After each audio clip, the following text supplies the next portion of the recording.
Andrés Simón, muchas gracias por conversar sobre esta novela que publicas con Alfaguara. Muchas gracias por tu tiempo. No, gracias a ti. La identidad, ¿qué cosa es la identidad y por qué la necesitamos tanto? Claro.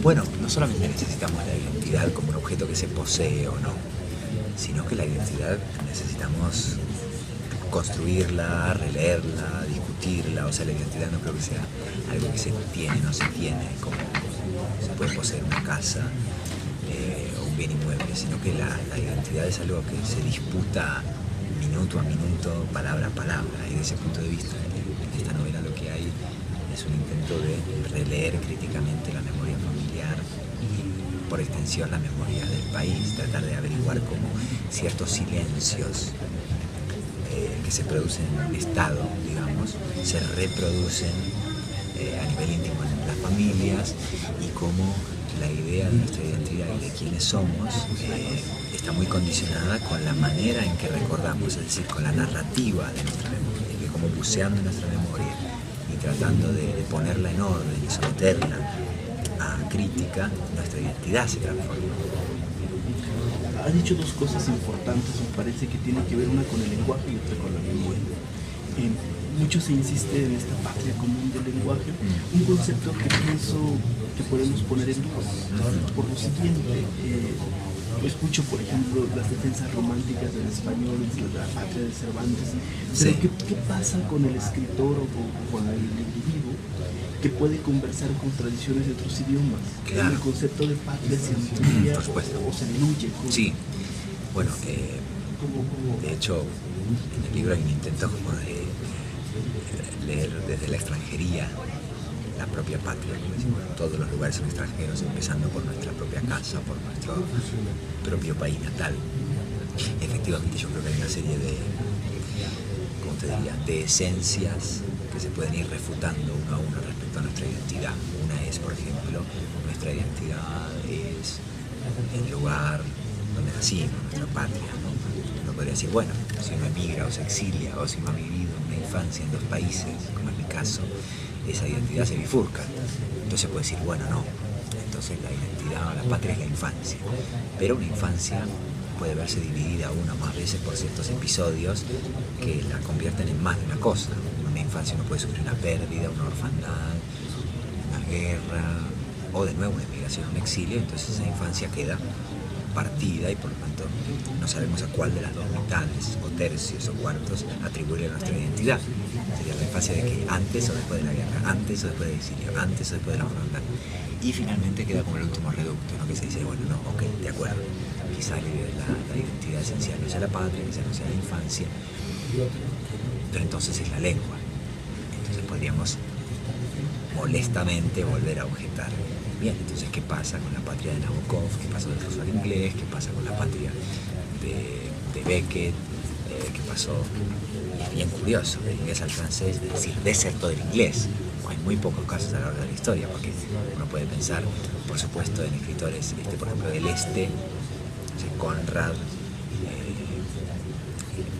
que se pasan al inglés, este filósofo que a mí me encanta, de los aforismos malvados, tratando de recordar, Cioran, ¿no? Que abandonó, me parece que era el romano, y empezó a escribir en francés. Entonces, bueno, abandonar una lengua entre comillas periférica y pasar a una lengua imperial o ex-imperial, se entiende. Pero lo de Beckett fue extraordinario, porque dimitió del inglés, al menos temporalmente. Entonces, cuando uno ve todos estos casos en la literatura latinoamericana, tenemos varios ejemplos. Está Gangotena, el poeta ecuatoriano, que pasó al francés. En Argentina, en algunos casos, Wilcock pasó al italiano, Rodolfo Wilcock. Héctor Bianchotti pasó del español al francés. Cuando uno ve esta volubilidad de las lenguas, uno dice, bueno, entonces la esencia de este individuo, ¿dónde estaba? ¿En el ruso o en el inglés? ¿En el polaco? Y por otro lado, aún más diría, en algunos casos, pasar una lengua extranjera o leer una lengua extranjera nos permite encontrar mejor nuestra identidad. A veces, igual que nuestra casa, nuestra familia, nuestro país, no nos dan el 100% de herramientas que necesitamos para entendernos como individuos. A veces ha ocurrido casos de escritores que al cambiar de idioma pudieron hablar de sus raíces. Entonces cierra el círculo, porque la identidad la encuentras en la extranjería. Estoy pensando en Bianchotti, que es un escritor, bueno, que no, yo ahora no es que me interese particularmente pero sí me interesa particularmente lo que le sucedió a su obra. Él empezó a escribir sobre su infancia en Argentina cuando pasó al francés. Entonces hay cosas que no hubiera contado sobre su identidad argentina en su lengua materna. Salvando las distancias, hay cosas, recuerdos, cuestiones familiares que yo nunca hubiera contado sobre Argentina, que no hubiera necesitado escribirlas de no haber mi familia abandonado el país. Así que quizás una vez Argentina la escribí porque dejé de estar en Argentina y no a pesar de haber dejado de estar en Argentina. El otro aspecto que me interesa, el tema de la memoria. Pareciera que la memoria es un tema reservado para las personas grandes, para los adultos, pero a veces entiendo que hay otras formas de explorar la memoria. Claro. La memoria no entendida como recuerdo, como nostalgia, sino también como potencia y como potencialidad, como proyección y como posibilidad. Por supuesto, la memoria tiene una función utópica también, recordar, fabricarse recuerdos. La ficción es eso, creo que leemos para recordar lo que no nos pasó, para recordar los lugares que no visitamos, son como existencias paralelas que enriquecen nuestra memoria y que convierten nuestra experiencia en algo mucho más ancho que la autobiografía. Pero también, además, digo, ¿qué edad tiene nuestra memoria? Tiene todas las edades al mismo tiempo, desde el día en que nacemos, heredamos una memoria familiar, nos van contando historias sobre nuestros abuelos, sobre nuestros tíos, nos van contando de una manera determinada la historia política de nuestro país, luego crecemos y decimos, bueno, la historia que me contaron es la historia de mis padres o de mis abuelos, pero yo a lo mejor tengo otro punto de vista, es decir, estamos sometidos a la memoria ajena desde que llegamos al mundo, y esa memoria ajena construye la nuestra. Entonces no hay una edad para recordar, sino que la memoria es una especie de accidente que atraviesa todas las edades. Sí que es verdad que cuanto más años va cumpliendo uno, más consigue uno emanciparse de las versiones ajenas y con mucho esfuerzo tratar de hacerle preguntas a los propios recuerdos. Yo voy a hacer esta novela. Por un lado, hacer algo que a mí me emocionaba mucho, que es contar lo que me contaron mis abuelos, esta cosa de decir, bueno, antes de que se me muera mi gente, quiero contar sus recuerdos.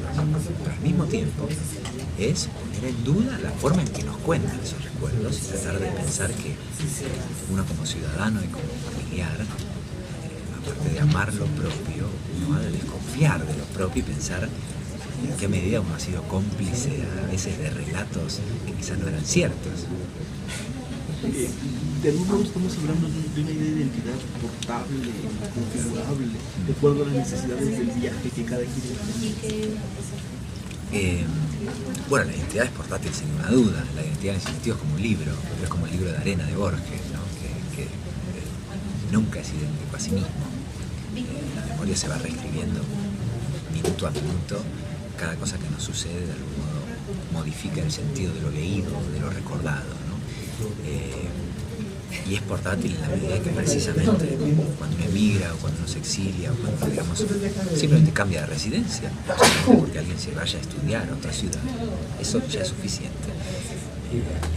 Se lleva consigo su memoria y su hogar, pero al mismo tiempo ocurre algo muy interesante, y es que la distancia con respecto al lugar donde empezó a ocurrir nuestra memoria nos permite contemplarla mejor. Entonces es una mezcla de distancia y cercanía, ¿no? de abandono y de claridad. Es, digamos, por hacer un juego de palabras, en el alejamiento hay un alojamiento. Entonces uno a veces puede habitar mejor su origen cuando se distancia un poco de eso, ¿no? Igual que uno necesita un poco de perspectiva para ver algo, ¿no? Es imposible que veamos este edificio desde adentro. La única forma de ver este hotel en el que estamos ahora es cruzar la calle de frente. Y eso se puede hacer narrativamente también. De América, creo que Argentina es la nación más extranjera en el sentido. Claro, eso tiene que ver con lo que se narra en la novela también. Es decir, el hecho de que la mayoría de familias, o una gran cantidad de familias de Buenos Aires, tengan la mayoría de sus antepasados de otros países, o dicho de otro modo, es raro el caso de los ancestros argentinos, más allá de los abuelos de mi generación, que hayan nacido en Argentina. Eso hace que haya una cierta relación de extrañeza con el lugar de origen, de la patria se vuelve una especie de jeroglífico. Mis dos padres y mis 4 abuelos eran argentinos, pero mis 8 bisabuelos, 8 eran extranjeros. No tengo un solo bisabuelo nacido en el país. Entonces entre mis bisabuelos y mis abuelos ocurrió unas olas migratorias fuertes a Argentina. Entonces es curioso como lo más propio de nuestro hogar, nuestros abuelos nos contaban historias de otro lugar. Entonces para mí hablar de las raíces europeas no es un acto de esnovismo extranjero. Cuando yo digo de Europa, estoy pensando en mis bisabuelos, estoy pensando en mi casa, estoy pensando en otra cosa, ¿no? Y al mismo tiempo es curioso como eso también ha generado una especie de nacionalismo un poco furioso, como ocurre siempre cuando hay inseguridades respecto a ciertas cosas, se sobreactúan las respuestas. Entonces Argentina ha sido un país en algunos momentos de su historia muy nacionalista, cuando curiosamente la construcción de la nación argentina depende de lo extranjero. Argentina es un lugar, una patria de paso, a mí me gusta pensar eso, no es una cárcel.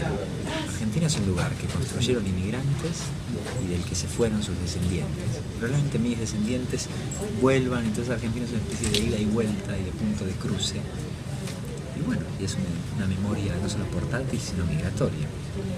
Y para cerrar esta plática, ¿cuál es el papel de la ficción dentro de la novela?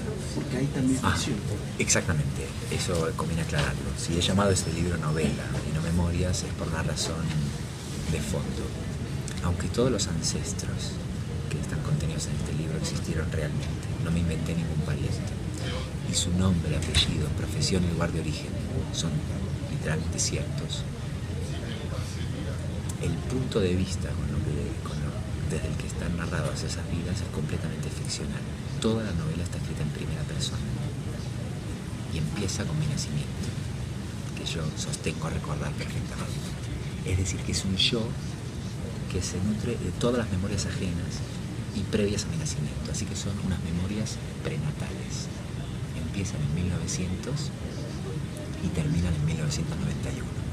De ese recorrido de casi un siglo, es una especie de resumen del siglo XX argentino, a partir de las pequeñas vidas de mis ancestros y viceversa, de esos 91 años, yo solo viví 14 y puedo recordar que 9, 10.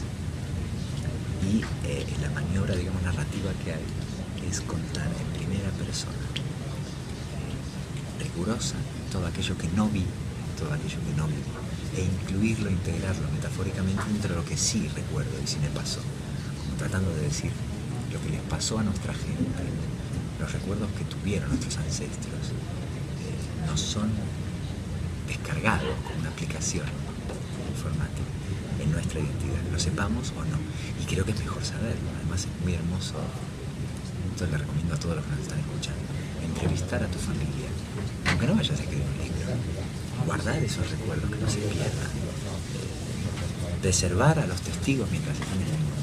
Es uno de los ejercicios más conmovedores que me han tocado tener en mi vida. Yo entrevisté a mis padres, a mis tíos, a mis abuelas, a dos abuelas que quedaban vivas, y ese material yo sentí que estaba haciendo una sesión casi de espiritismo, estaba invocando a gente que yo nunca había visto, que me estaba siendo legada mediante un intermediario que era un ancestro, que estaba apenas vivo todavía. Y me parece que la memoria de los pueblos se construye así, ¿no? Mediante un diálogo entre gente que está casual y dichosamente viva y otras que nos conectan con fantasmas que nunca veremos, pero que también nos constituyen y nos narran. Bueno, muchas gracias por este tiempo y seguramente ponernos a leer Una vez Argentina será una manera fácil de conocer a este fingidor honesto que se describe en la novela. Me gusta ese sintagma, fingidor honesto, y suena muy a Pessoa. Claro. El poeta es un fingidor y finge tan sinceramente que hasta finge que el dolor que en verdad siente. Y también para eso sirve el lenguaje. Sí, señor. Una gran idea novelística la del poeta Pessoa. Muchas gracias. A ti siempre.